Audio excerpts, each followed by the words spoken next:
Halo, selamat malam. Hari ini kita free tester materi specialty dari Talk to the Entity, uh, Talk to the Entity and Mental Disorder. Uh, bisa tolong kasih masukan, suaraku di sana jelas? Jelas dok. Oke, aku Jelas. mulai bercerita tentang kenapa sih kita tuh penting untuk uh, menerima karunia dan berkat yang kita miliki, walaupun karunia dan berkat yang kita miliki itu berasa seperti bukan karunia karena you can see something yang not other people see and you can hear something yang not other people can hear. Karena ketika badan dan ketika semesta sudah memberikan sebuah karunia dan kamu memiliki karunia perceiving dalam bentuk sight atau dalam bentuk hearing atau dalam bentuk raba atau dalam bentuk indera penciuman yang lebih dari yang fisik, artinya you can see something beyond your eyes, you can hear something beyond your ears, and you can taste something beyond your tongue. Itu akan membuat suatu problem dan penyakit apabila kamu reject. Ya, badan kita diciptakan nggak bisa bohong. Itu satu standar dan satu aturan semesta yang kita nggak bisa langgar. Jadi pada saat you can see something, the problem selalu muncul dari mind atau brain. Apapun yang kamu ketahui secara energetically, otakmu akan berusaha untuk terus menerjemahkan. Dan dia akan mencari memori terdekat, dia akan mencari informasi yang terdekat, dan dia akan memunculkan berbagai macam informasi itu, dan bila informasinya cukup kuat, kamu seakan-akan bisa melihat sesuatu. Contohnya, berapa banyak di antara kalian ketika ngelewatin pohon gelap, pohon beringin gelap, terus di otakmu memunculkan berbagai macam karakter spooky. Kamu lihat kayak ada something yang bergelantungan, terus kamu seakan-akan melihat kayak ada kuntilanak atau ada genderuwo di bawah pohon itu. Dan kemudian isi otak pikiranmu akan terus bermunculan, kayaknya ada ini, kayaknya ada ini, kayaknya ada ini. Nah, itu terjadi dengan mereka yang punya karunia, tapi nggak bisa cara pakainya, otaknya terus menerjemahkan, ada energi loh, ada energi loh, ada energi loh. Tapi karena kamu nggak pernah belajar tentang energi, kamu nontonnya film horor, yang otakmu kasih adalah something spooky yang pernah kamu tonton. So, ketika kamu aware tentang energi, dan pada saat kamu tahu energi itu ada di film Si Cantik di Jembatan Ancol, maka simbolik yang otakmu keluarin adalah cewek berbaju putih atau cewek berbaju merah, rambut panjang, dan nggak terlalu kelihatan jelas mukanya. Itu benar-benar akan bermunculan informasinya. Itu sebabnya kenapa pada saat kalian punya gift, dan kamu nggak mau belajar tentang how to use this, badanmu akan terus mengeluarkan sinyal dan kamu akan terus terganggu dengan sinyalnya karena kamu nggak pernah memahami apa arti dari informasi ini. Nah, kadang-kadang yang selalu jadi pengganggu adalah mental di mana kita nggak siap dengan karunia karena kamu nggak disupport sama dukungan keluarga ataupun teman-teman ataupun edukasi yang kamu miliki. Contohnya seperti apa? Pada saat kamu bisa aware terhadap lingkunganmu, baik itu pikiran, perasaan, emosional, pamrih nggak pamrih, bayangkan dalam radius 100 km ini, kamu aware terhadap pikiran itu. Kira-kira isi otakmu kayak gimana? Sepi kayak di tempat hening, atau kayak kamu lagi di mall di pasar malam?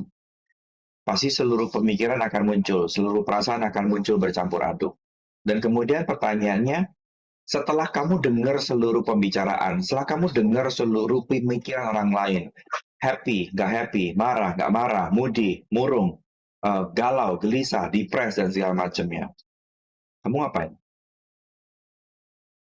Karena orang yang punya edukasi di area sini, dia kan tahu apa yang harus dilakukan. Dia akan tahu persis, ini punyaku atau ini bukan punyaku.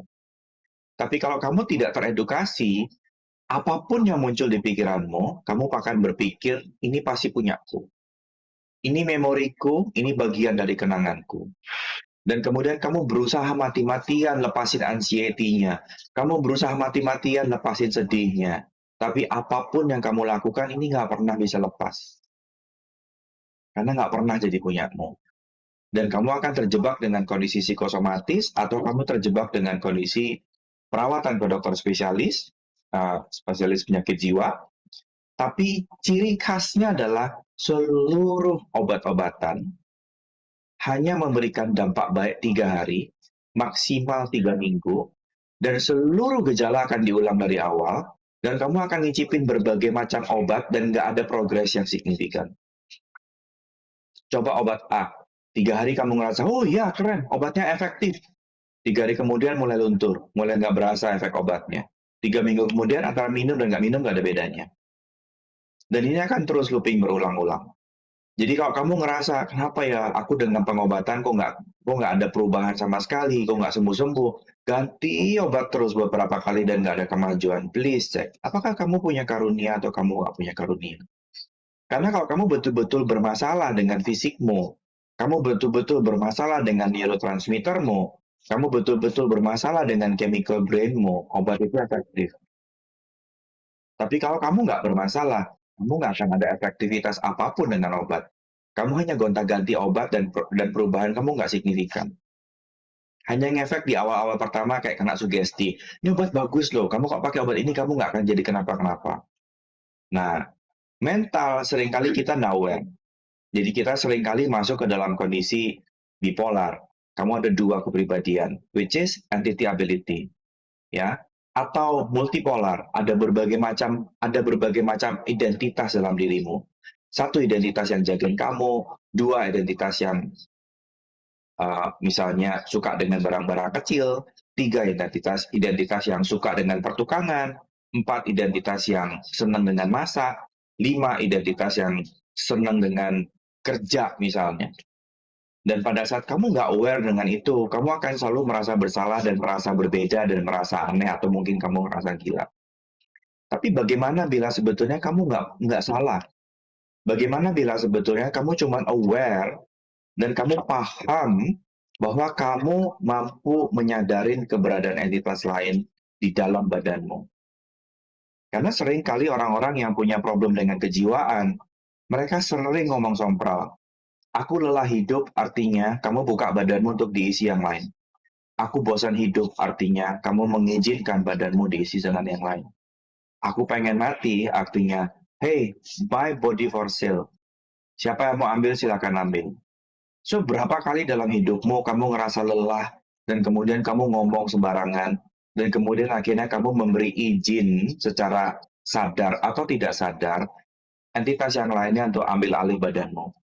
Dan kemudian setelah kamu ngerasa lebih ramai, kamu ngerasa, nggak jadi deh, batal.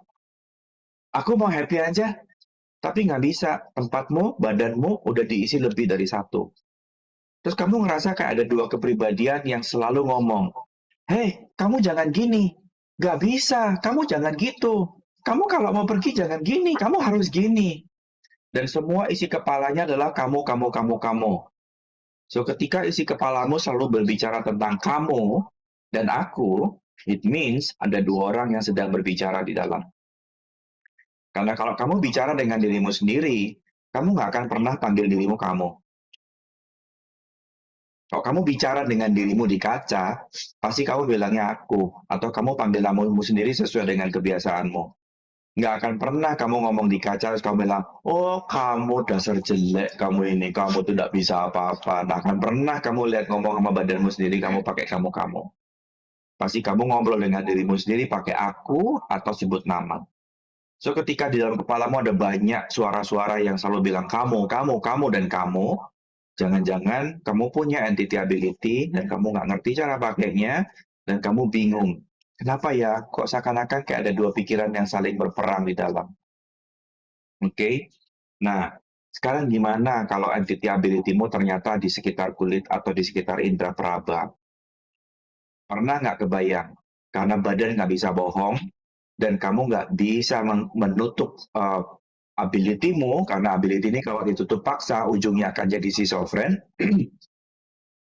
Apa yang akan terjadi dengan badanmu di saat kamu aware ada entitas, badanmu kasih kode, dan kemudian kamu bilang, ah nggak ada apa-apa, cuman gatal doang. Kira-kira badanmu akan menciptakan apa kalau kamu terus-terusan menciptakan pengalihan dan kemudian indera keenam yang muncul di badanmu adalah di area raba. Kebayang nggak? Karena badanmu nggak bisa bohong, tiap kali kamu aware tentang sesuatu dan badanmu kasih tanda di area raba, badanmu terpaksa harus nutupin dengan bikin penyakit. Nah, kebayang nggak ada beberapa penyakit di dalam kesehatan yang mana penyakit kulit dan gatal sekali kadang-kadang, ataupun merah meradang seluruh tubuh. Bentuknya bisa psoriasis, bentuknya bisa dermatitis, bentuknya bisa berbagai macam kelainan kulit lainnya. Dan termasuk alergi salah satunya. So, bagaimana bila dalam sehari-hari setiap kamu ngerasa badanmu ada yang nggak enak, tenggorokanmu ada yang nggak enak, ujuk-ujuk kamu ujuk-ujuk kamu mual pengen muntah, atau tiba-tiba kamu datang ke suatu tempat dan kamu merasa nggak enak sekali kayaknya karena rasa ditekan. Dan itu terjadi dalam hidupmu sepanjang waktu karena kamu terbuka dan aware. Kira-kira badanmu jadi badan sehat atau badanmu jadi badan sakit? Kebayang ya? Jadi pada saat kita punya kelebihan dan kita nggak ngerti cara pakainya, secara alamiah badanmu akan menciptakan penyakit untuk menutupin kekosongan yang kamu ciptakan. Karena kamu nyadar ada something dan kamu nggak bisa lihat dan kamu nggak percaya itu ada, maka bodimu harus menciptakan mekanisme pengganti atau coping mechanism. Misal, kamu aware terhadap entitas lewat indera penciuman, dan tiap kali kamu aware something, kamu cium sesuatu, so kamu akan menciptakan problem-problem kayak sinus, rinitis, pilek-pilek, meler-meler, dan kemudian buntu bengkak. So, berapa di antara kalian yang di dalam jam ini, pada saat kita mau bicara mental disorder, dan kemudian kamu sebelum kelas, haci. So, please check. Kamu aware sama entitas enggak? Karena sering kali tanda dari entitas itu gatal, buntu, bulu kuduk berdiri, mual, bersin, kadang-kadang enak, rasa pahit di belakang lidah. So, ketika kamu sewaktu-waktu ngadapin hal seperti itu, misalnya kita lagi ngobrol, kita lagi di mobil, selama di mobil nggak pernah ada apa-apa, terus kamu lewatin area tertentu, misalnya kilometer 60 atau kilometer 80, atau haci, gitu. Nyadar nggak sedang terjadi apa? Kamu nyadar nggak bahwa badanmu lagi kasih informasi sesuatu? Dan kalau kamu nggak sadar tentang itu, terus kamu bilang, waduh, aku sakit. Artinya, kamu harus menciptakan penyakit untuk menutupin hancing-hancingmu yang tadi, karena badanmu tidak bisa bohong. Artinya, kamu sengaja menciptakan penyakit psikosomatis untuk nutupin seluruh informasi yang muncul. Nah, itu sebabnya kenapa mental disorder dan entitas itu selalu berhubungan dan banyak sekali related dalam kehidupan kita sehari-hari. Pernah nggak terpikir, kamu lagi sehat, kamu nggak lagi ngapa-ngapain, atau di suatu tempat tertentu, atau di suatu pembicaraan tertentu, atau kamu demam, dan kamu benar-benar ngerasa demam. Dan pada saat kamu nggak tahu demam ini tentang apa, maka pasti refleks pertamamu, panadol mana, paracetamol mana. Pasti kamu akan cari obat penurun demam. Sementara untuk orang yang aware, begitu kita ngerasa badan kita demam, kita pasti akan nanya, loh ini apa ya? Dan kamu akan aware tentang informasi yang badanmu kasih. Karena kalau sampai muncul pain, artinya kamu udah nolak begitu banyak dan kamu reject begitu banyak. Dan pain akan ambil alih perhatianmu dan akan paksa dirimu untuk perhatian. So, bagaimana bila cara badanmu untuk nyari perhatian buat dirimu adalah menciptakan penyakit dan demam ataupun pain? Karena kalau dikasih whisper, kamu nggak mau dengar. Kalau kamu ditiup, kamu nggak mau dengar. Kalau kamu dikasih samar, kamu nggak mau dengar. Kalau kamu disentuh halus, kamu nggak mau dengar. Kamu baru mau perhatian begitu kamu dikeplak-plak migren. Aduh, sakit kepala. Itu pun masih nyari obat migren dulu, baru, tadi kenapa ya aku migren? Padahal nggak aku ngapain. Atau, kok demam ya? Hari ini aku ngapain ya? Padahal nggak apa-ngapain. Hujan juga enggak, di rumah terus, panjang hari di rumah, tapi demam. So, bagaimana bila kesadaran terhadap entitas ini akan membantu hidupmu lebih mudah? Karena yang namanya entitas, itu semuanya termasuk Tuhan. Tuhan adalah sosok entitas yang paling besar di dalamnya dan tidak bisa didefinisikan. Dan begitu kamu menolak entitas, artinya kamu menolak Tuhan secara keseluruhan. Apapun yang datang, siapapun yang datang, mode pertahananmu adalah tolak dulu, mikir belakangan.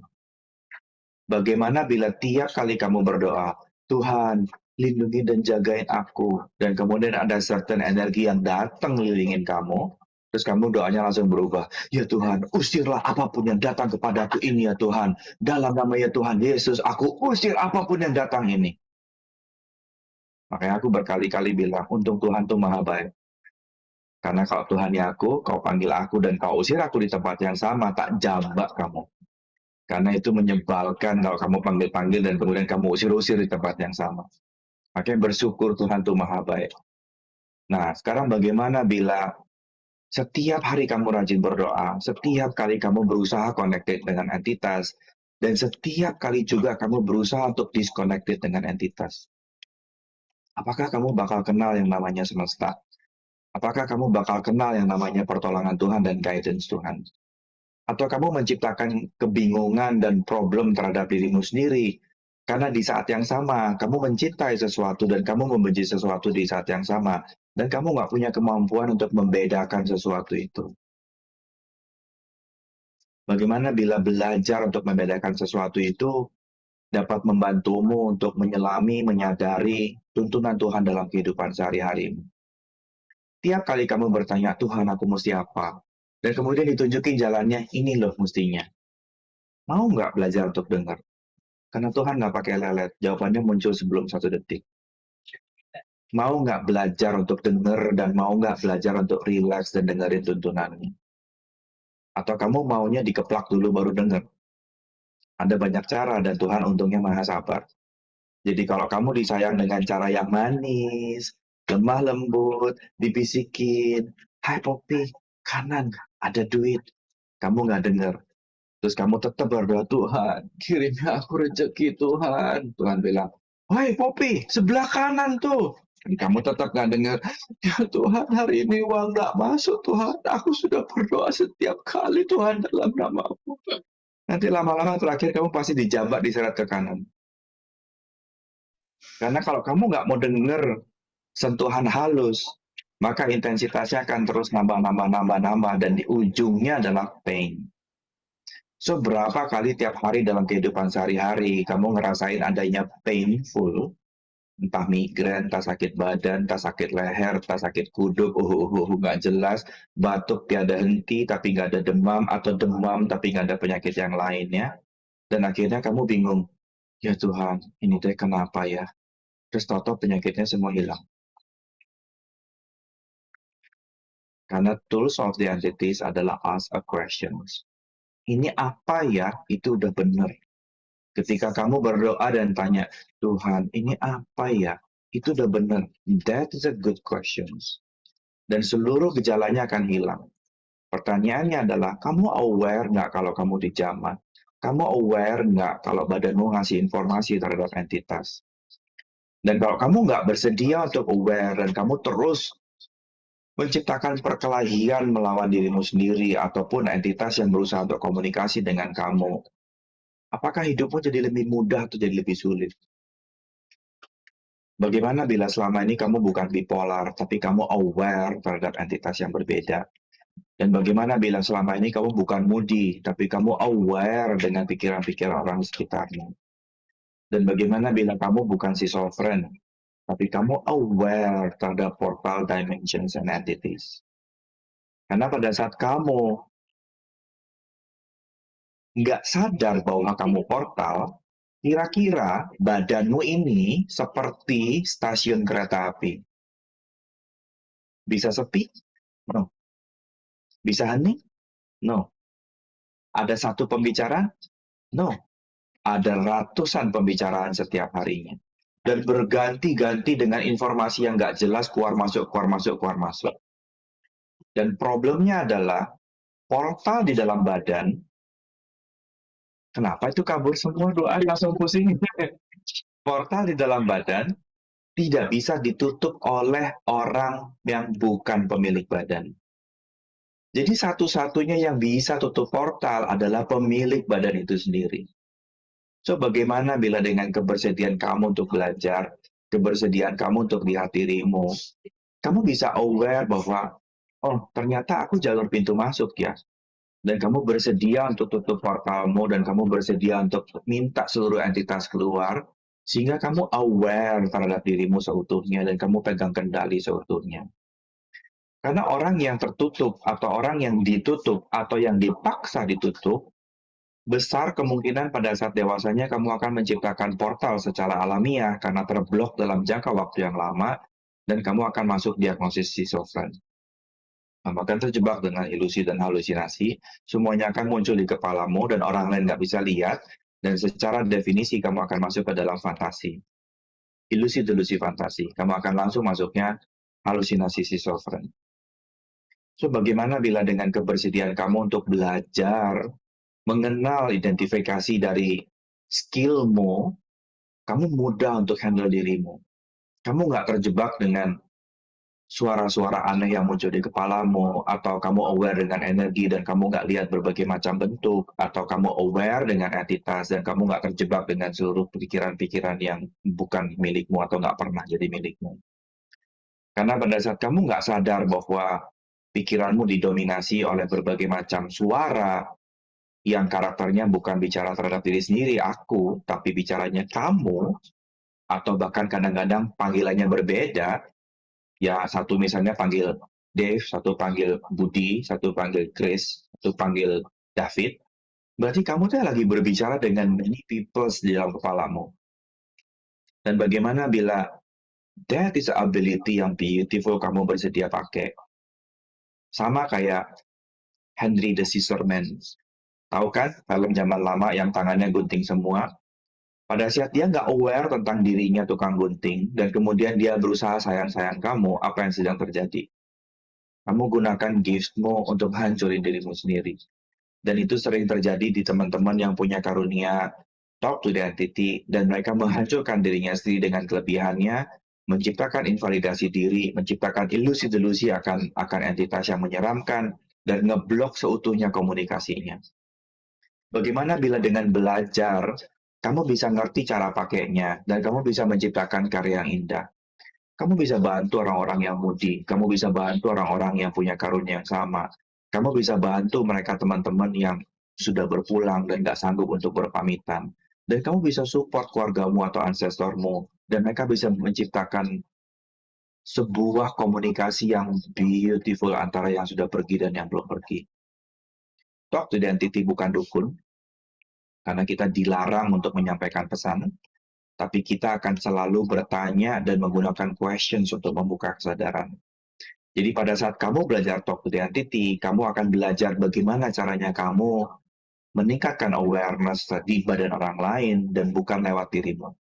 Nggak akan pernah yang namanya talk to the entity profesional bilang, Yanto, kemarin ya nenekmu datang ke aku. Terus dia bilang, itu bakpo dikukus terus nanti taruh di meja sembayangan ya, nenek lapar. Kagak mungkin. Karena talk to the entity tidak boleh create story. So artinya pada saat aku aware terhadap entitas yang berusaha kontak Yento, maka aku akan tanya, Yento kamu aware nggak ada something else? Enggak. Ya udah selesai. Karena aku nggak boleh ngomong ada ini mau kontak kamu atau ada ini mau gini kamu. Karena itu artinya aku create story. So talk to the entity akan bantu kamu untuk dengar sendiri pesannya, nyadarin sendiri pesannya, pengalaman kesetubuhan sendiri dengan entitas yang hadir itu. And that is beautiful things tentang talk to the entity. Jadi kita nggak pernah akan bilang, itu ya, nenek di sebelah kamu tuh pengen ditemenin. Akan kita pernah bilang itu. Ya. Pertanyaan bisa tolong dibacanya. Bagaimana dengan orang yang bisa mengartikan keinginan spirit dolls? Spirit dolls? Oke. So, di dunia ini ada banyak permainan yang bisa menghasilkan uang untuk orang-orang tertentu. It's up to you, kamu mau ikutan play dan beli barang-barang itu atau kamu mau bikin barang-barang itu buat kamu jual. Tapi yang namanya spirits itu tidak akan pernah bisa diwadahi di dalam sebuah boneka, ya. Mereka bisa stay, mereka bisa ada di sekitar itu, tapi kamu tidak pernah bisa menangkap mereka dan memperbudak mereka masuk di dalam boneka. So 80% sampai 90%, hampir semua The Spirit Dolls tidak selalu intinya entitas. Hampir 80 ke 90% Spirit Dolls isinya adalah ilusi-ilusi kamu tentang something yang kamu tempatin di situ karena kamu pengen kelihatan keren. Dan aku sering bilang, indie-pret selalu ada cara untuk nge-pret. Ya, karena kalau kamu benar-benar indigo, kamu benar-benar bisa lihat, kamu nggak akan pernah kepengen hidup bareng sama Spirit Dolls. Kamu akan angkat mereka semua untuk lanjut. Kamu akan support mereka untuk happy. Kamu nggak akan menjebak something, a beautiful soul, untuk hadir dan untuk tinggal di dalam a spirit doll. Kecuali kamu yang di-pret. So, it's up to you. Kamu mau bermain-main di arah situ, silakan. Gak ada yang larang juga. But if you choose awareness, you will say only the truth. Karena nggak bisa yang namanya jin atau spirit, itu kamu tangkap disimpan di dalam botol. It's your illusions. They have no bodies, they are energy. Dan energi nggak terhambat oleh yang namanya botol. Apalagi botol yang lu doain. Doa lu kagak manjur. Lu minta duit tiap bulan juga nggak dapet juga kan? Lu minta pengen kaya juga, tiap hari uangnya nggak datang juga kan? Masih ngerengek-ngerengek. Doa lu nggak manjur. Gimana doa macam kayak gitu bisa bikin power di botol dan kemudian jin bisa tertutup di dalamnya? Hello, mikir. Jelas ya. So ketika orang pengen bermain dengan ilusi-delusi fantasi, mereka akan bisa lihat, oh, ini orang kalau tak kibulin jinnya taruh di botol kecap, dia mau bayar nih 100 juta. Ya, ada orang yang bersedia ngebohongin demi 100 juta, dan ada orang yang nggak bersedia ngebohong demi 100 juta. Pertanyaannya, kok lu lucu banget sih bersedia bayar 100 juta demi botol kecap isi kosong? Udah jelas dijualin kecap. Kenapa harus dipercaya? Kenapa harus dipercaya? Kenapa nggak belajar sesuatu yang beautiful dan sesuatu yang indah, dan bukan tentang khayalan-khayalan dari dunia klinik dan khayalan dari dunia spiritual yang ilusi-ilusi. Kalau kamu betul-betul bisa supporting something, kamu nggak akan jual cerita. Kamu akan fasilitasi mereka untuk aware. Kamu nggak akan bilang dongengmu untuk mereka. It's a story, it means you create a lies. Karena kalau betul-betul pesan itu ada, betul-betul entitas itu hadir, dan kamu merasa sebagai messengernya, aku tahu, kamu nonton Netflix kan? So you got the information from the Netflix kan? Serial Ghost Whisperer. Dan kamu berpikir bahwa that is real. Itu movie loh. Dan kalau memang emakmu datang pengen ngobrol sama cucunya, hello, lu siapa? Emakmu kenal juga enggak? Yang mau diajak ngobrol cucunya. Menurutmu emaknya bakal mau nyampein pesan lewat kamu? Enggak lah. Sekarang aja kau titip pesan sama suamimu lewat istri orang lain. Mau nggak suamimu? Nggak bakalan kan? Sama, entitas juga gitu. Mereka desperately ask for help. Tapi tugas kita bukan nyampein pesannya, tugas kita bantuin orang penerima pesannya untuk open and receive. And that is facilitation.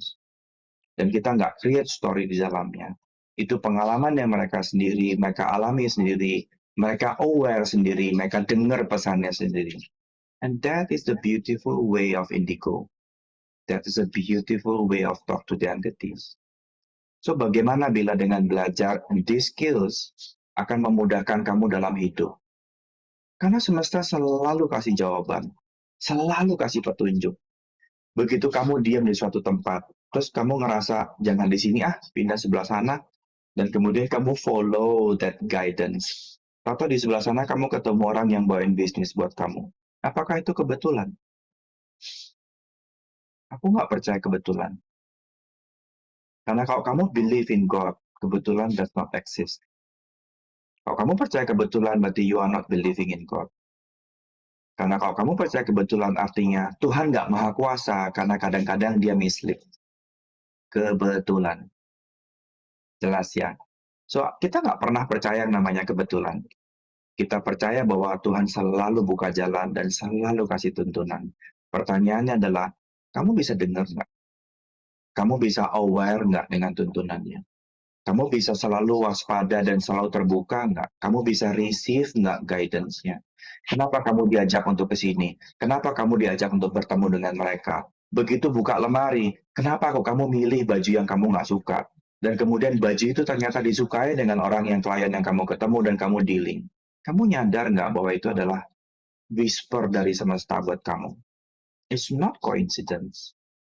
Dan bagaimana bila selama ini jawaban dari doamu itu sudah hadir, tuntunan sudah ada, tapi kamu yang selalu reject dan deny karena kamu pikir yang bisikin kamu genderuwo. Siapa yang bermasalah? Karena apapun yang terjadi, kalau inputmu goes with firm, so artinya kamu akan selalu dengar-dengar something yang sifatnya ada di film itu sebagai reference bahwa you are aware of energy. Kalau kamu nontonnya si Manis Jembatan Ancol, maka kapanpun kamu bersentuhan dengan energi spiritual, baik Tuhan ataupun yang lain yang datang, image yang muncul di kepalamu adalah the dress with the white, the woman with the white dress atau the woman with the red dress. Karena otakmu tugasnya cuma translate. Dan satu-satunya kamusmu cuma energi spiritual is genderuwo. Jadi artinya kamu akan selalu menerjemahkan energi spiritual is genderuwo. Jadi artinya Tuhan datang pun kamu bilang genderuwo datang. That is how the brain works. Always translating, always describing, selalu menerjemahkan, selalu mengidentifikasi. Dan datanya dari all the movie yang kamu miliki. Jadi kalau kamu nonton movie serem-seremnya, apa sih keluarga yang zombie-zombie itu? Yang lucu-lucu? Kartun? Addams Family. Nah, kalau kamu nggak pernah nonton zombie, kamu nggak pernah nonton kunti, kamu nggak pernah nonton film-film horor yang lainnya, dan tontonanmu cuman Casper sama Addams Family. Setiap kali kamu bersentuhan dengan spirit, kamu pasti lihatnya, hey, I'm Casper, the funny ghost. Atau kamu akan melihatnya keluarga dari The Addams. Because that is what the brains have. Paham ya? Itu yang menjelaskan kenapa kamu di orang Indonesia munculnya pasti kalau nggak kunti, tuyul, mayul, genderuwo, jelangkung. Karena that's all the information yang kamu dapat di sini. Kamu nggak muncul vampirnya Cina kan yang kuku-kuku, kamu nggak juga muncul vampir-vampirnya Meksiko kan yang aneh-aneh nggak jelas, kupakabra, nggak ada sama sekali yang muncul. Dan kenapa orang Meksiko munculnya kupakabra, bukannya kolor hijau? Dan mereka nggak kenal kolor hijau. Informasinya nggak ada di sini. Jelas ya? So, bagaimana bila selama ini kamu nggak sadar bahwa otakmu menciptakan ilusi-ilusi tentang area sini, sehingga kamu reject anugerahmu gara-gara Hollywood yang kamu tonton, Bollywood yang kamu tonton, Thailand Wood dan Indonesian Wood yang kamu tonton. Dan bagaimana bila selama ini yang hadir adalah semesta atau Tuhan atau apapun yang kamu mau sebut tentang energi yang tidak terdefinisikan, dan kamu selalu salah kaprah tentang dia dan kamu reject dia apapun yang sedang terjadi. Mau nggak dengerin? Mau nggak belajar? Karena pada saat kamu reject, badanmu akan selalu ciptakan penyakit sebagai penggantinya. Kamu akan selalu punya problem dengan area situ, karena semesta memfasilitasimu untuk aware di area situ. Dan bagaimana bila belajar akan menciptakan banyak kemudahan buat dirimu. Pertama kali yang muncul pada saat kita belajar talk to the entity itu hilangnya rasa takut terhadap entitas, itu normal. Karena memang hampir semua ilusi dan fantasi kita terhadap entitas itu selalu terpicu dan teraktifkan lewat jalur fear, karena kamu udah belum pernah bayar fear untuk enjoyment kamu atau entertainment kamu. So it means you buy that story. Kamu bayar bioskop untuk nonton film hantu kan? Kamu bayar pulsa buat nonton film serem kan? Maksudnya bayar pulsa, kamu bayar wifi, kamu bayar paket data untuk kamu nonton film-film horor kan? So it means you buy the story. Itu sebabnya kenapa tiap kali bersentuhan dengan energi itu, fear akan muncul yang pertama kali. Because you buy that story. Dan begitu kita bisa patahin semuanya ini, kamu akan nyadar, di sini energinya tinggi ya. Tapi kamu nggak muncul fear atau apapun, karena kamu udah ngerti ini tuh translatingnya apa. Body cuma perlu belajar dan cuma perlu tahu ini tuh apa. Karena kalau nggak, body akan berusaha cari cara untuk menerjemahkan ini apa buat kamu. Jelas ya? Nah, ada pertanyaan nggak? Siapa yang mau bertanya, tolong jangan tulis di chat karena agak sulit buat aku baca chatnya. So, please buka mic-mu dan ngobrol, itu akan lebih memudahkan aku.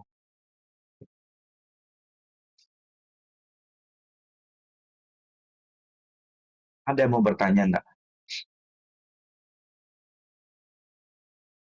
Ya, Liana. Kenapa yang ngacung aku sendiri ya?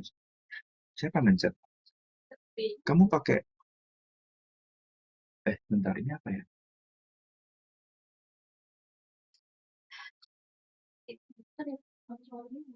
Lah, aku nggak mencet kok. Ada pertanyaan nggak?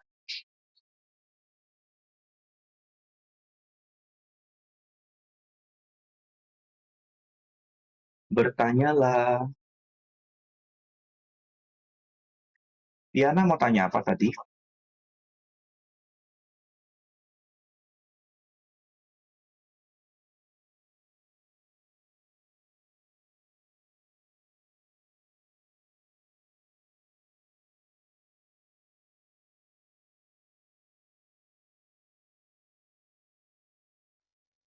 Bener nih, nggak ada yang mau tanya.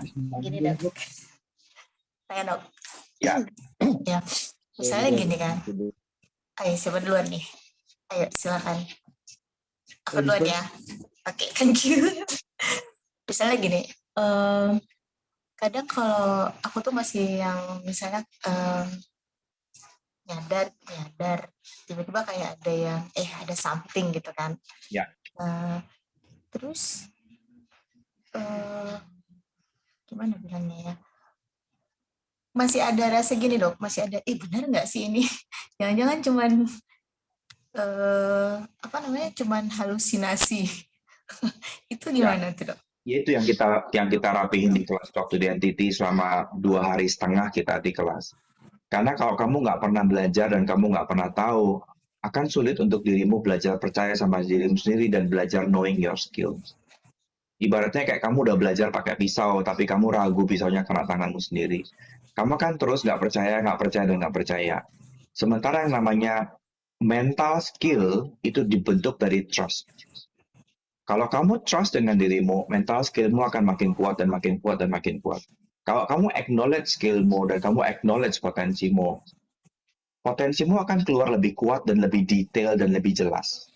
Tapi kalau kamu selalu bilang ke dirimu sendiri, ini kebetulan, kayaknya bukan aku mah nggak bisa. Kamu invalidasi diri terus-menerus. Skillmu akan makin tumpul dan makin tumpul dan makin tumpul dan makin berantakan biasanya. Jelas ya? So, skill talk to the entity itu gampang-gampang susah. Dan rata-rata apabila kamu berkendala dengan uang untuk kelas, artinya dari awal kamu sudah menciptakan limitasi bahwa I cannot have the class because I don't have money. Karena pada saat kamu betul-betul bersedia untuk belajar, kamu akan gunakan segala cara untuk mendapatkan apapun yang kamu mau. Tapi kalau kamu memilih untuk hanya beralasan, cuma alasan kurang dekat aja udah jadi alasan untuk kamu nggak mau ikut. Dan bagaimana bila pada saat kamu betul-betul memilih semesta yang nyiapin jalannya? Pernah nanya nggak? Pernah minta nggak? Trust memang the first issue yang kita beresin di kelas Talk to the Entity. Sering kali kita mistrust terhadap diri sendiri dan kita rata-rata menzolimi dan abuse diri sendiri dengan abilities ini ya. Jadi akhirnya kamu memilih untuk nggak tahu, nggak mau lihat, nggak mau tahu, belajar untuk ignore, deny, dan alihkan dengan metode yang berbagai macam. Dan biasanya jadi penyakit ataupun muncul sebagai rasa sakit biasanya. So, berapa dari kita yang tidak bersedia untuk melihat skill di arah sini, dan kemudian munculin berbagai macam penyakit mental seperti cemas. Terus kalau ditanya, kamu cemas karena apa? Nggak tahu. Penyebab alasan kamu cemas apa? Nggak tahu. Kejadiannya di mana bikin kamu cemas? Nggak tahu. Terus alasannya kamu cemas ini di mana kejadian cemas? Nggak tahu. Kapan kamu nih cemas? Nggak tahu. Artinya kamu aware. Kalau kamu nggak bisa jawab who, what, where, which, when tentang kejadian cemasmu, udah jelas 100% ini bukan milikmu. Artinya kamu punya anugerah untuk menyadarin punyanya orang lain, dan kamu nggak ngerti cara pakai anugerah dirimu, dan kamu ciptakan problem itu untuk limitasi dirimu sendiri. Karena kalau kamu mengiyakan ini cemasku, maka seluruh yang kamu tangkap di luar dan seluruh kemampuan ability-mu, kamu akan berusaha untuk tutup dengan penyakit yang namanya cemas. Obat nggak ada, bisa sembuh nggak bisa. Satu-satunya cara adalah aware bahwa ini bukan milikmu. Jelas ya? So, mental disorder tidak ada obat. Kalau kamu mental disordernya gara-gara fisik dan bukan gara-gara ability, satu obat akan langsung cesplong dan seluruh problemmu akan hilang seketika. Tapi kalau kamu gonta-ganti dokter dan gonta-ganti obat dan nggak pernah berakhir, besar kemungkinan kamu bukan problem fisik. Besar kemungkinan kamu bukan butuh obat. Besar kemungkinan kamu butuh praktis. So, apakah bersedia untuk latihan dan bersedia melatih dirimu dalam skill ini? Karena receiving, bayangin, otakmu mampu dengerin orang-orang yang ada di 10 meter sekitarmu aja. Sebelah lagi ML, kamu nyadar horninya. Sebelah kanan lagi berantem, kamu nyadar horninya. Terus sebelah sana lagi masak, lagi stres karena masak gosong, dan kemudian sebel, kamu nyadar tentang sebelnya. Satu horny, satu marah-marah, dan kemudian satu lagi ngerjain hal lain, dan semuanya numpuk dalam kepalamu jadi satu kesatuan kayak gado-gado campur aduk. Kira-kira kamu yang nangkap semua informasi itu, kamu bakal ngapain? Antara pengen tapi marah, antara pengen tapi kesel, antara ini tapi itu, dan semuanya nggak jelas dalam kepalamu.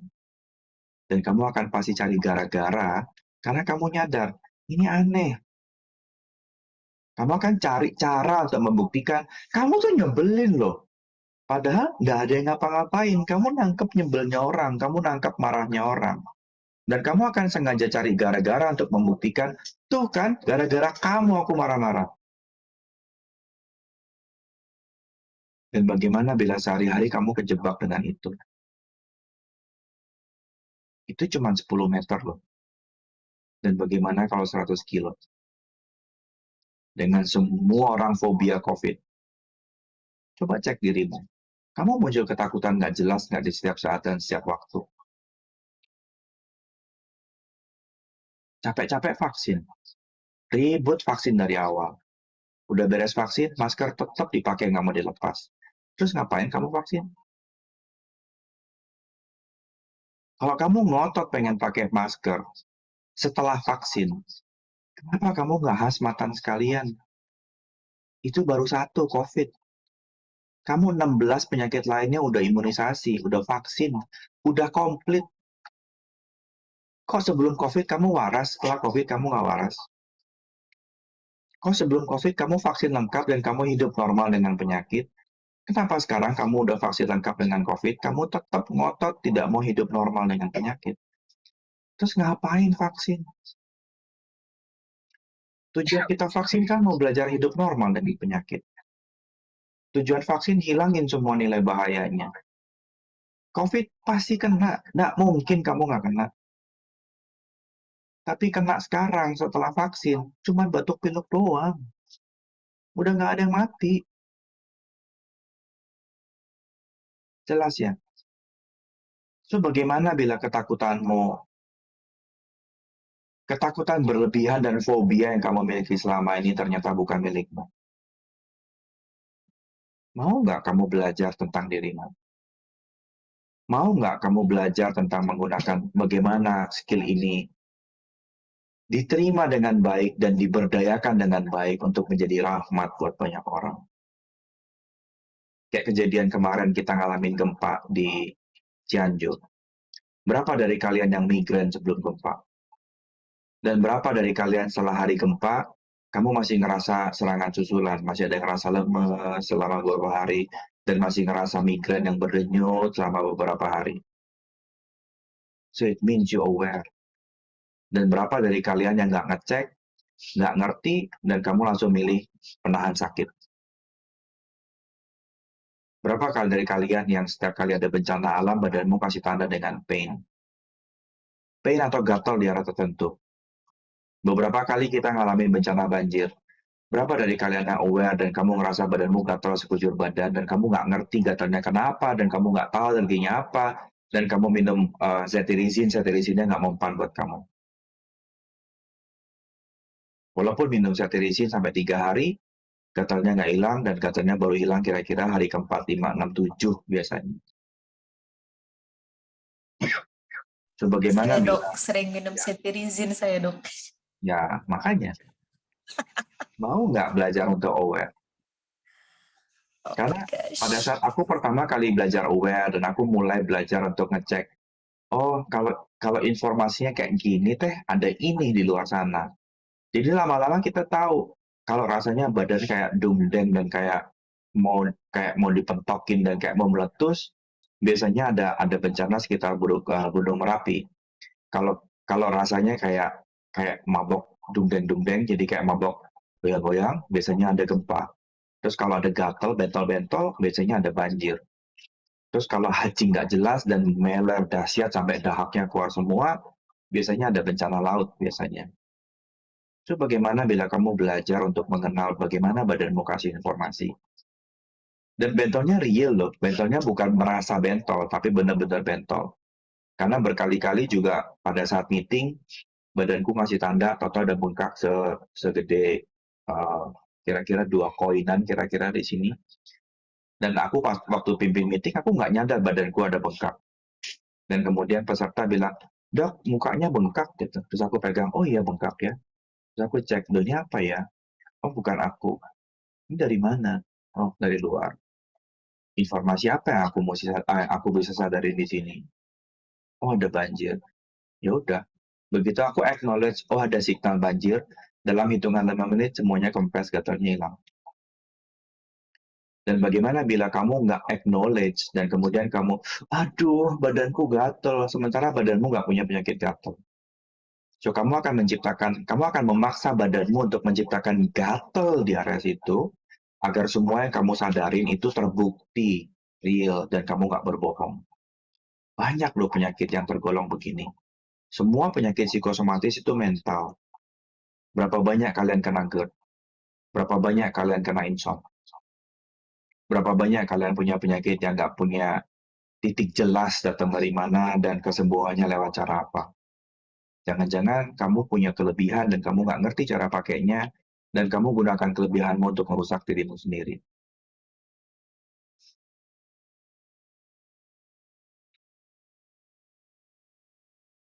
Tadi yang mau bertanya siapa? Kayaknya Sonia tadi mau nanya. Enggak. Sip. Ya. Adit. Ya, ini dok saya mau tanya nih, misal nih dalam satu orang kan ada biasanya ada nama panggilan kan, kayak Raditya, itu bisa Adit, bisa Radit, bisa Dana, bisa Iswara, bisa Raden, bisa Den gitu. Itu ada efeknya nggak sih dok sebenarnya? Anda. Every word has the energy. Kamu dan badanmu pengennya nama yang mana? Oke.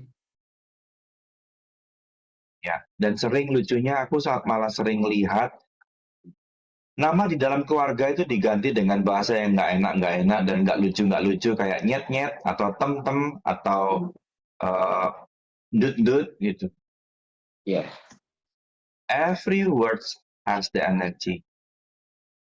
So ketika kamu gendut dan nama panggilan masa kanakmu adalah dut, artinya kamu sudah memprogram dirimu gendut. Karena tiap kali dipanggil gendut, kamu noleh kan? Artinya gendut, hey, I'm here. So, badanmu harus menciptakan gendut untuk menciptakan itu jadi reality. Kenapa nggak manggilnya ganteng-ganteng, kaset-kaset gitu. Kenapa kamu nggak menciptakan panggilan dengan nama yang indah, bukan tem-tem, item-item, atau can-can, dakocan. Tahu dakocan nggak? Negro-negro yang hitam yang gini-gini tuh loh. Dan kalau kamu panggil anakmu can-can, dakocan, berarti kamu ngedoain dia hitam gosong loh. Aku 13 tahun dipanggil endut tuh nggak endut-endut ya. Nah, seberapa banyak sekarang kamu menciptakan perkelahian melawan dirimu sendiri? Dia sih yang manggil, bukan ya udah gitu. Yes. Seberapa banyak kamu menciptakan rebellion terhadap bodimu sendiri?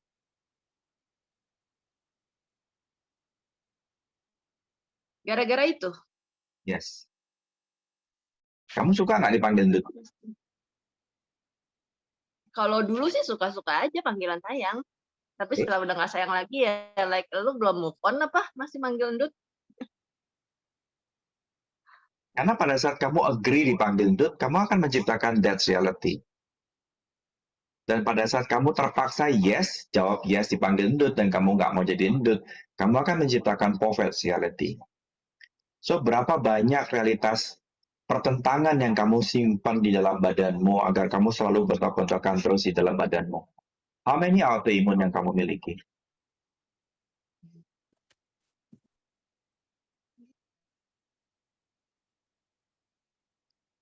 Autoimun tapi baru, belum terlalu lama.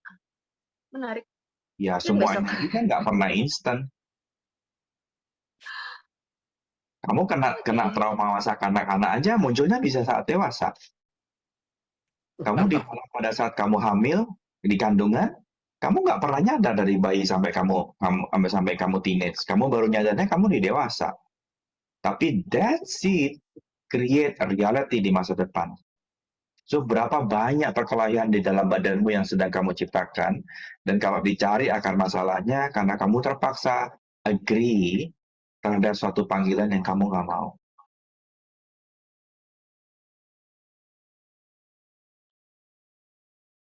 Jelas ya? So, be honor dengan dirimu, dan kalau kamu nggak suka dipanggil itu, bilang aja, aku nggak mau dipanggil itu, aku maunya dipanggil ini.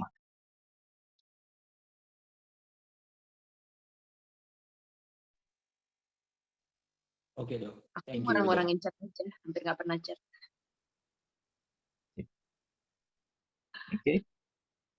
Oke. Ada pertanyaan nggak?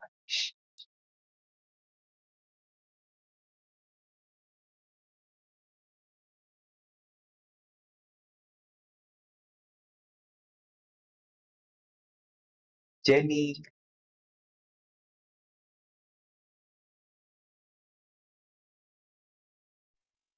Halo, apa kabar? baik. Ada yang mau bertanya nggak? Sementara nggak ada. Sip. Thank you. Yang lain, Soyanto, Medan,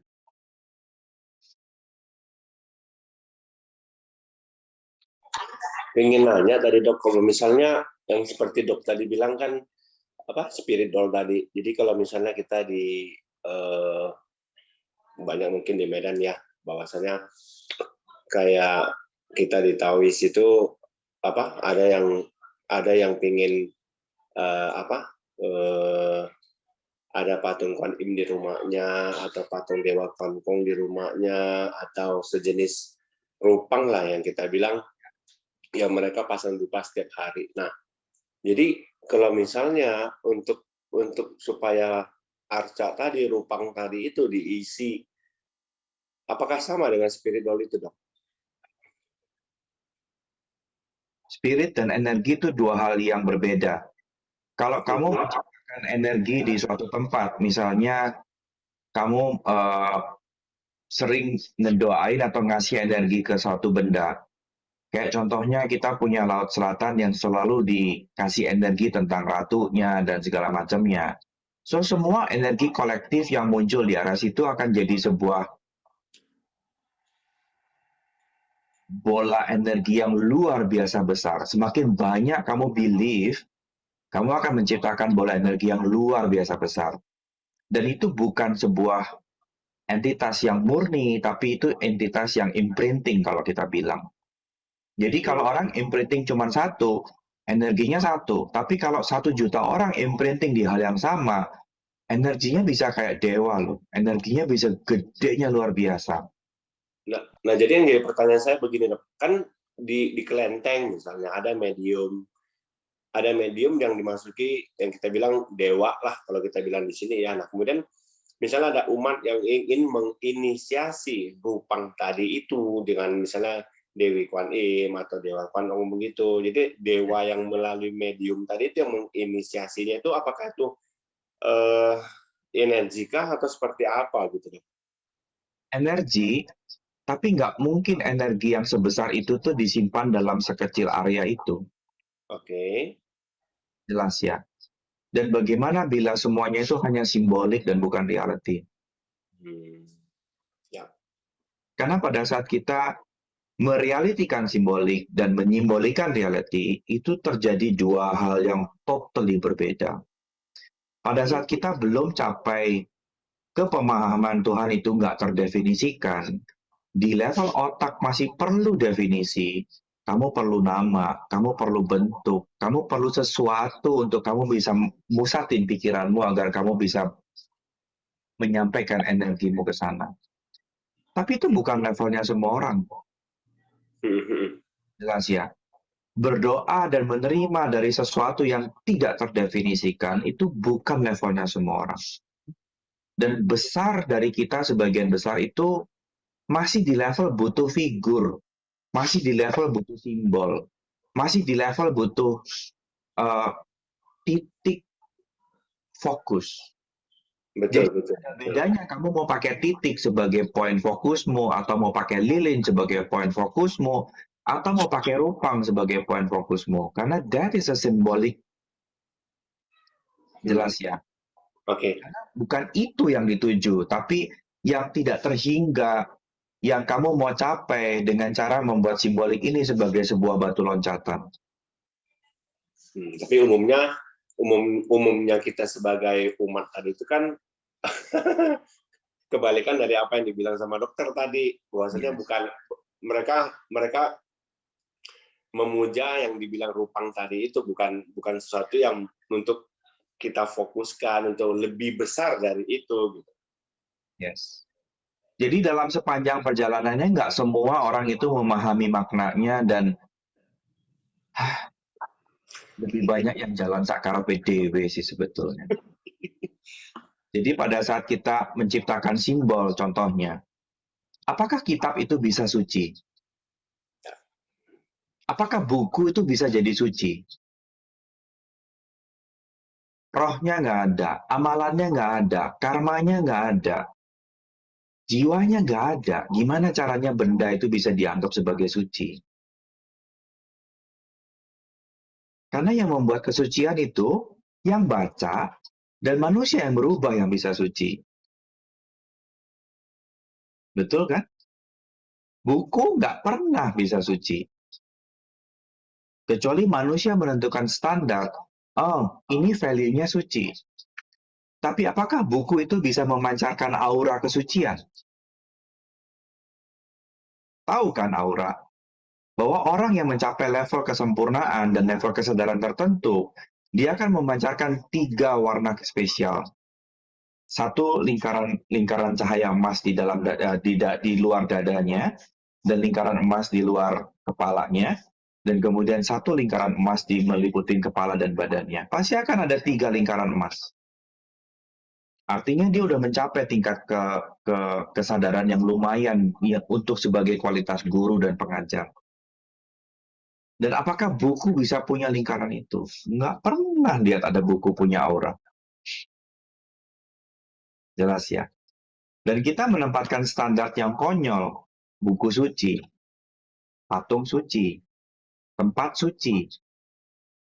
Dan bagaimana bila suci itu bukan penamaan untuk benda mati, tapi level tingkatan energi untuk yang hidup. Dan bagaimana bila tempat itu bisa punya energi tinggi, Tapi kalau kamu nggak paham dan otakmu masih menerjemahkan energi sebagai aneh-aneh, nggak jelas, tiap kali kamu ke area tempat yang energinya tinggi, kamu akan bilang, ih creepy, tempatnya serem deh. Karena otakmu hanya menerjemahkan that energy as creepy. Jelas ya?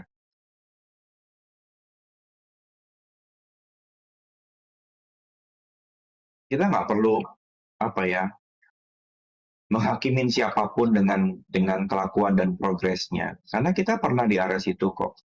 Kamu nggak akan pernah bisa lulus SMA kalau kamu nggak lewatin SD. Walaupun simbolik itu ada, dan kita udah paham tujuan simboliknya, bukan artinya yang nggak paham salah loh. Itu journey.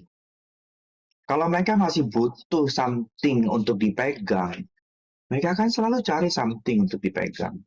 Dan apakah salah? Enggak. Itu journey. Kamu dulu aja ngitung 2 tambah 4. 1, 2, 3, 4, 5, 6. Salah? Enggak. Tapi kan sekarang kamu nggak pakai jempol kan? 2 tambah 4, 6. Tapi kan dulu kamu pakai tanganmu dulu untuk belajar. Sama, belajar kenal yang nggak terhingga, yang tidak terdefinisikan. Kamu perlu sesuatu untuk didefinisikan dulu. Dan bukan artinya pada saat kamu capai bisa memahami yang tidak terdefinisikan, kelakuan yang dulu mendefinisikan segalanya itu salah. Enggak. Nggak ada yang salah. It's a journey, it's a progress. Kamu capai level mana? Kamu berkembang sampai di mana?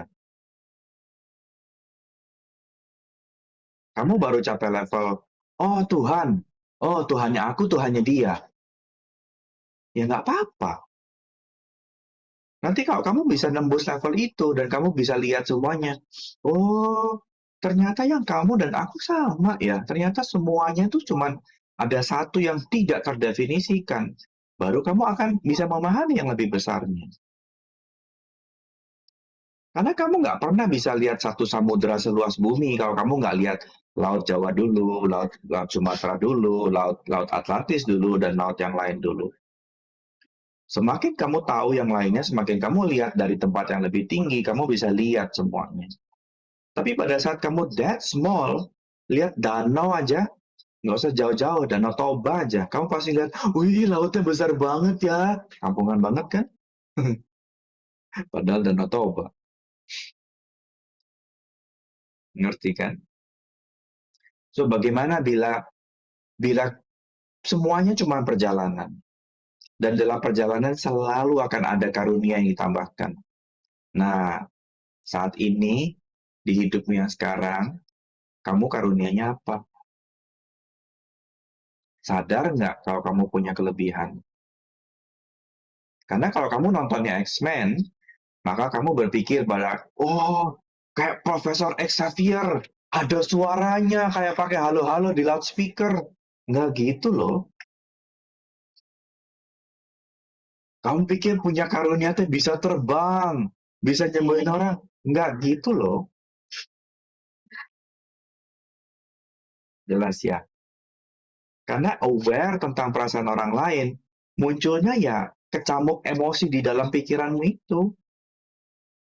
Yang kalau kamu tanya ke diri sendiri, who, what, where, which, when, nggak kejawab. Ya semua pikiran galau nggak jelas itu, ya gitu rasanya.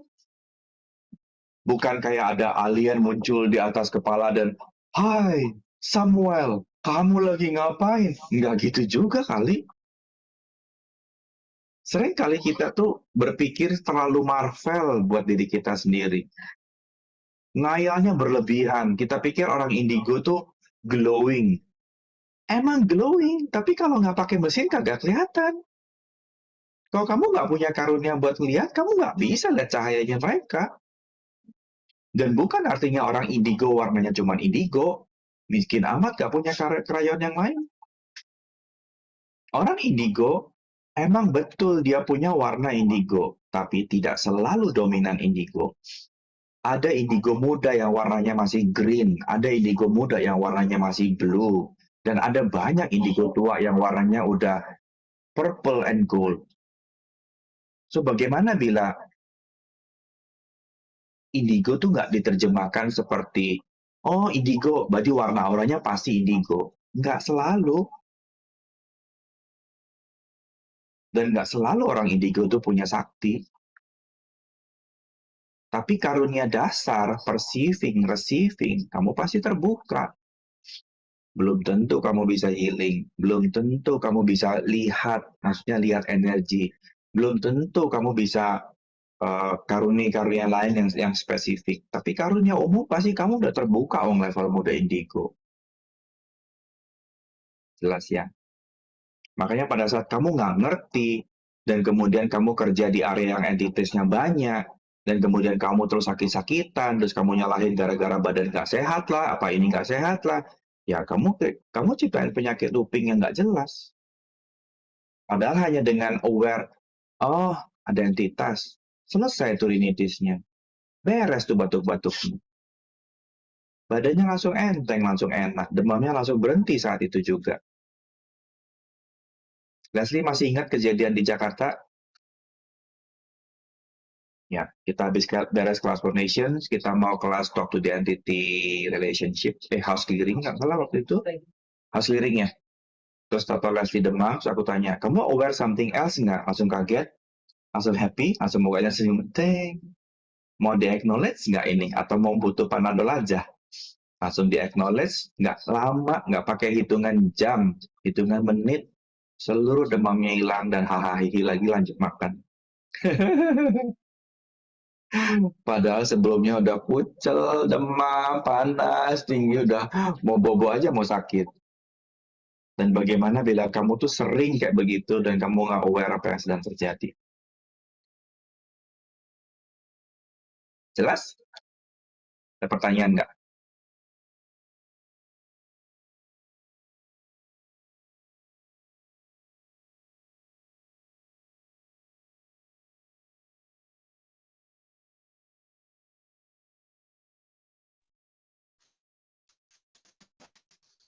Nggak ada? Sip.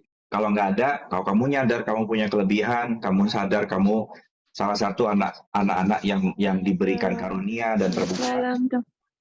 Saya malam dok. Mbak Tri, ya kenapa? Iya, mau ini tanya, tapi sama sharing dulu dok. Boleh, silakan. Mau cerita. Ya. 1 bulan Oktober, kira-kira 2 bulan yang lalu itu saya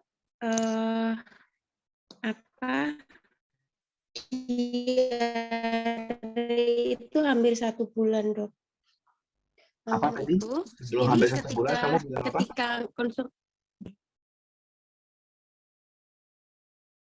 saya diare itu hampir 1 bulan. Oh, nice, diare, good. Terus? Ya, ke dokter pada saat konsumsi obat ya sembuh, tetapi begitu udah selesai diare lagi sampai semua udah, begitu sudah tidak konsumsi diare lagi sampai akhirnya ya capek, apa ya, apalagi yang harus saya konsumsi sampai saya nggak Tuhan apa ya ini saya kenapa, akhirnya semuanya tidak saya lakukan, minum obat enggak, akhirnya saya keluar kota. Di saat keluar kota justru saya sembuh dok. Ya. Nah begitu saya balik lagi ke rumah, ketika saya melihat blender yang biasa saya buat untuk bikin obat tradisional tuh, ya. Itu pagi pasti ini lagi diare lagi gitu. Nah ya. terus kemarin saya keluar kota agak lama, itu jadi sembuhnya di situ. Kira-kira awal ya. Nah setelah itu selesai, saya sudah nggak diare, itu udah hilang, udah sembuh. Ini sekarang saya mulai awal November kemarin itu saya mulai batuk, badan panas. Biasa tadi yang disampaikan minum panadol lah gitu ya. Minum panadol sudah selesai, kok mulai banget sekarang ini sampai saya minum obat juga, saya diamkan aja. Saya beri apa lagi ya, Tuhan punya rencana apa nih dengan 2 bulan ini kok saya seperti ini. Ya sudahlah, apa yang Tuhan mau aja. Akhirnya saya nggak konsumsi apapun, Ya. obat enggak. Nah, tadi yang dokter sampaikan, apa ya, salah nggak sih dok ketika saya bukan nyalahin ya, tapi Tuhan kenapa ini? Tuhan punya rencana apa nih dengan saya? Tuhan, saya pada banyak aktivitas yang harus saya lakukan nih di luar. Sedangkan kondisi saya tidak memungkinkan untuk saya lakukan itu, gitu dok. Saya mesti gimana nih? Gitu. Putri udah punya anak belum? Ada satu Ya. anak. Kalau anaknya dipanggil makan nggak jawab, ibu ngapain? Gimana dok? Kalau anaknya dipanggil makan nggak jawab, ibu ngapain? Saya dekatin, saya nggak saya panggil, saya Masih terus main game dan nggak mau jawab, nggak mau berhenti dan nggak mau makan, ibu ngapain? teriak. Ya, kalau udah diteriakin tetap dia belum mau makan dan tetap sibuk dengan main gamenya, ibu ngapain? Pasti menggerakkan badannya untuk ayo memaksa dia harus makan. Ya, kira-kira nggak jauh berbeda dengan apa yang terjadi sekarang. Seberapa banyak semua informasi yang datang di badannya, dan itu selalu abai, ignore, karena nggak paham dan nggak ngerti mau ngapain, dan sampai akhirnya munculnya berupa pain atau disease. Nyadar nggak kalau ada something else yang berusaha untuk create contact? Iya. Nah, bersedia nggak disadarin bahwa ada something else di situ? Banget. Oke. Karena apakah bersedia untuk dengerin pesannya? Iya. Oke. Sekarang relax, tenangin dirimu dan berhenti berpikir, dan kemudian tanya ke diri sendiri. Apa sih pesan yang selama ini muncul dan aku nggak mau terima dan aku nggak mau lihat? Pesannya apa sih?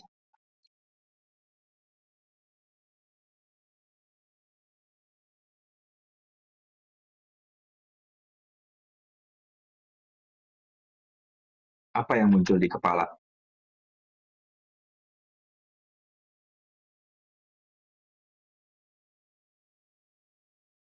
Belum kebayang dok. Belum.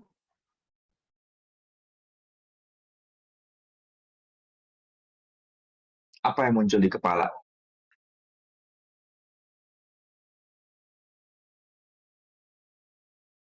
Kayak abaikan, aku kayak nggak peduli gitu dok. Kayak abaikan ya, apa ya? Putus-putus, Putri. Coba agak keras dikit, saya nggak kedengeran ngomong apa barusan.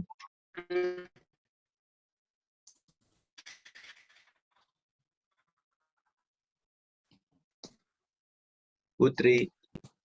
Mengabaikan apa? Iya dok. Halo. Ya, halo. Ngomong apa tadi barusan? Mengabaikan sesuatu gitu, apa ya? Mengabaikan sesuatu. Ya, bagaimana bila yang dimaksud mengaktifkan sesuatu adalah menerima jati diri dan potensinya Ibu selama ini?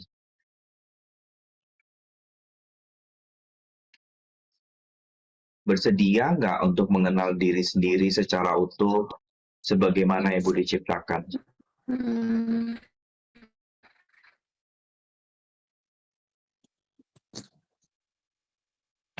Iya, mau. Belajar ya Putri ya. Biasanya kalau panggilan sudah muncul, iya dok. selalu dibantu dan selalu ada persiapannya dan selalu ada berkat dan karunia di belakangnya. Sebagaimana bila sekarang Ibu bawa dalam doa, dan kemudian Tuhan bila memang aku diminta belajar untuk belajar, kirimin duitnya. Dan pada saat duitnya datang, ingat ya, pernah doa untuk uangnya ambil kelas. Jangan dipakai yang lain karena nanti pasti dijiwit. Iya. Oke. Anda minta untuk A, sama, Hmm, laksanakan permintaanmu. Jangan nanti uangnya udah muncul, kebeli pakai iya, Android, Tuhan, aduh maaf banget, minta lagi aja, pasti iya, dicek. iya, iya. Siap, tuh. Oke, Hmm,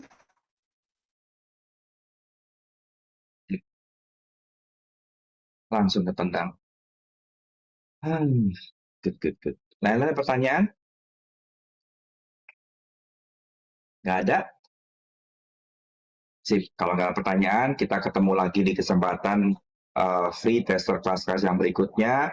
Saya Dr. David Budi Wartono, Certified Facilitator dan Entity Facilitator.